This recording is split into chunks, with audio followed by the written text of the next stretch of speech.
Boom, Texas Longhorns add yet another commitment. Gerry Hamilton, this one from another defensive lineman, Corey Wells out of Petal, Mississippi, down near Hattiesburg, if you're familiar with the area. He commits to the Longhorns over SEC foes like Auburn, Ole Miss, Mississippi State. Arkansas was involved. Tennessee offered as well. 6'5", 300 pounds. He came in over the weekend, Jerry, and visited Texas. And I tell you what, this was a little bit of a sleeper for Texas fans because we didn't know for sure he was visiting until about 2 weeks ago, week and a half ago. Yet the Longhorns have liked him for a long period of time. And you can see why when you watch his film here. Again, 6'5", 300 pounds out of Petal, Mississippi. Corey Wells is your newest Longhorn. What do you think, Jerry? Yeah, I like Corey Wells, seeing him in person. He made an April unofficial visit and was really impressed with Texas. At that point in time, you weren't sure if Texas was going to bring him back for an OV, but they decided to. He visited Ole Miss last weekend. They were the perceived leader headed into this weekend. He did a midweek to Auburn, and he still has Mississippi State on the books. But, look, I think this was coming down to Ole Miss, Texas, and Auburn at the end of the day. He's a guy that can play over the ball. He can play the three as well. In person, a good long wingspan, probably 80-plus inches. Looks like he's going to be 6'5", 320. Again, a run stopper first. You saw Dylan Berrymon commit first on the defensive line in this class, and he's a zero-tech run defender that's a kind of a Cole Brevard starter kit and frame. Corey Wells is that bigger, longer limb frame, but a run stopper first. And again, this is kind of what we've heard from Texas covering these guys is they want guys who can play the run in the SEC. And against the competition, they're going to be playing run first. And Kenny Baker and Alan Clark will teach them the rest in pass pro. Well, you mentioned Kenny Baker, and I want to bring this up because he was new to the staff a year ago at this time, Jerry, and Texas was running behind on a lot of guys and even losing some recruits before they end up flipping them later, like Josiah Sharma and Myron Charles, both committed elsewhere after instead of Texas early in the process before even flipping back to Texas. But my question is, does this mean that guys like Kenny Baker and Lyle and Clark, you think, have a better handle on defensive line recruiting because they've been at it this cycle all the way through instead of just coming on board, at least in the case of Kenny Baker? Yeah, for sure. I mean, a year to work on all these guys, and Texas has continued to expand their net. They're more, better effort from an NIL front on D-line as well, I think has been a big difference for Texas. But giving Kenny Baker a full year to go out and evaluate guys from coast to coast and really from Texas to Florida and up into the Carolinas, that's where the majority of your defensive linemen are going to come from at the University of Texas in the future. But, yeah, I think Kenny Baker having a full year to get out, get into Mississippi, get into Alabama, get into Florida, get into obviously Georgia's home state, and see all these guys. Corey Wells was a guy that Texas really got in on. They offered, I believe, in February. So is not a guy they've recruited a long time, but it also kind of tells you the power of where Texas is right now. Because Bobby, I can't recall another guy from Petal, Mississippi committing to Texas. No, not when it's a true deep South recruitment. You know what I mean by that, Jerry? Yeah. Like, I mean, we were just talking about prior to going live with this, or recording this video.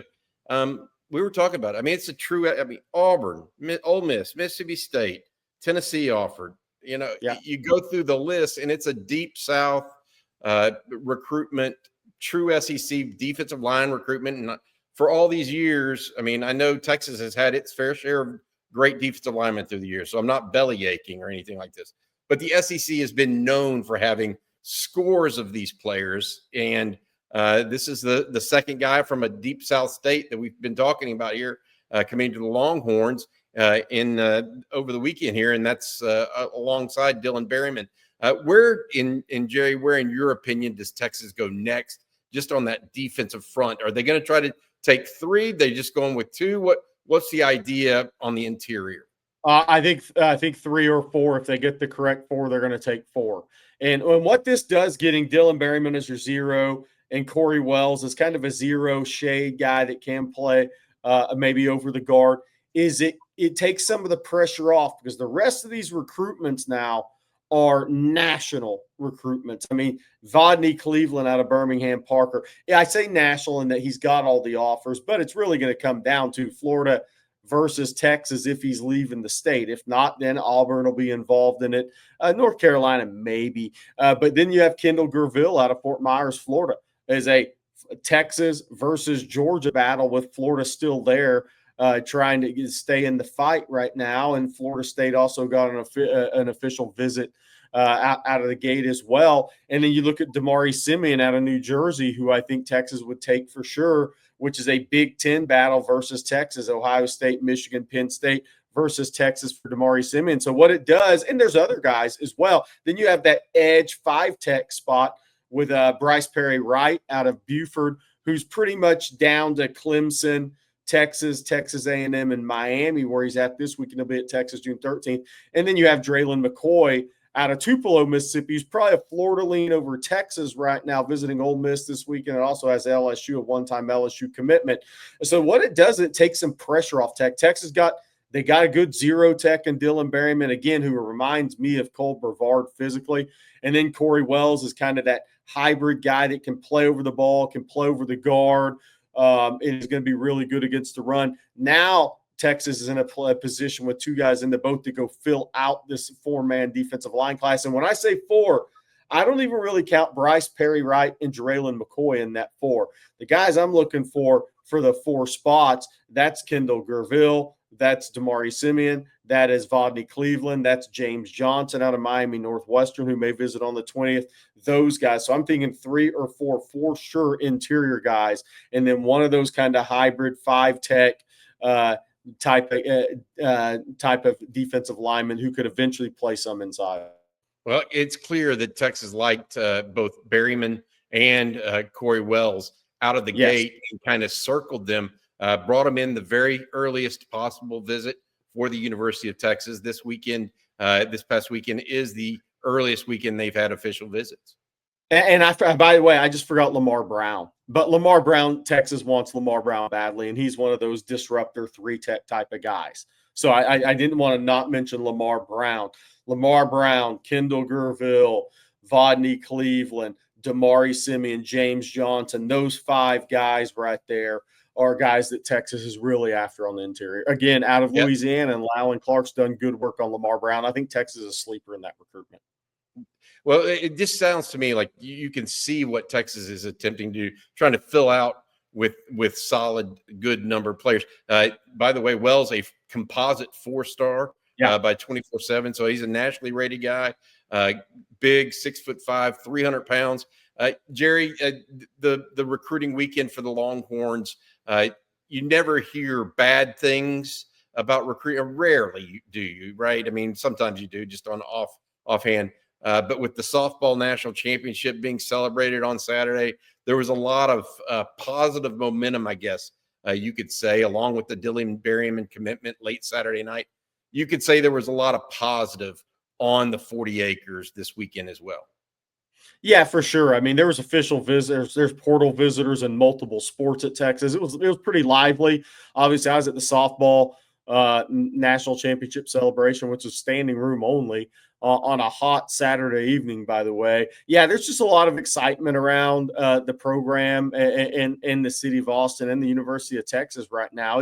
And that's when recruiting really can kind of take care of itself in a weird way, because players recruit players, athletes recruit athletes. It doesn't even just have to be football, right? There's some crossover involved in some of these recruitments. But I think it's just such a positive vibe, an energetic vibe around the University of Texas athletics right now. It's really hard for kids not to step foot on campus and feel the energy and feel the excitement and feel the belief. And then with a football team, this football team, you have Arch Manning sitting there. And I'm not saying he's the reason guys commit, and that doesn't mean guys are coming to Texas because of Arch Manning. It doesn't really work that way in the NIL space anymore. But Arch Manning brings energy to your football program as well. There's an overload of energy. There's an overload of energy in the program right now. Yeah, that's what I was getting at. I mean, there's momentum, and then there's this self-belief momentum where you just, everywhere you look, there's positive factors. years. Yeah. And that's what it feels like Texas has kind of been entering now for a little bit of time. But it was really nice to see on a weekend where Texas had won a national championship. Then the players get to go out and see that or sense it and be around it, or see it on TV, et cetera. And all the hoopla that surrounds it, right? I mean, by being an athlete at the University of Texas, in comparison to maybe somewhere else that they might also be considering that a highly ranked class or highly ranked school, et cetera. From that perspective, I think it gives Texas a little bit of, in this day in the NIL age, I mean, I try to say this all the time. I mean, it's yes, players are getting paid, but sometimes it doesn't come down to just money. Sometimes the money may be even or relatively close, and it comes down to where the player feels like he's going to get developed the most, where he has the best chance to get drafted, where he feels the most comfortable, where he feels there's the most momentum, perhaps, and best and good things happen to people who work hard. That's what I was trying to describe. Look, before we let folks go, you like this commitment, you like what they're doing as a whole, right? You think that we look up Corey Wells, he's 6'5", 300 is what he lists at right now. 2 years from now, if I ask you to tell me what's his figure on the Texas roster, 6'5", 315, 6'5", 320, 6'5", seeing him in person in April, then when he got off the airplane at Bergstrom there, 6'5", 320, 325. Gotcha. He's going to be a big guy. Gotcha. All right. That's going to do it for today. Congratulations again to Corey Wells out of Petal, Mississippi. He is your latest Texas Longhorn commitment. For Gerry Hamilton and our producer in the background there, Matthew Hutchinson, we have one last thing to say to you. Hook 'em, Corey.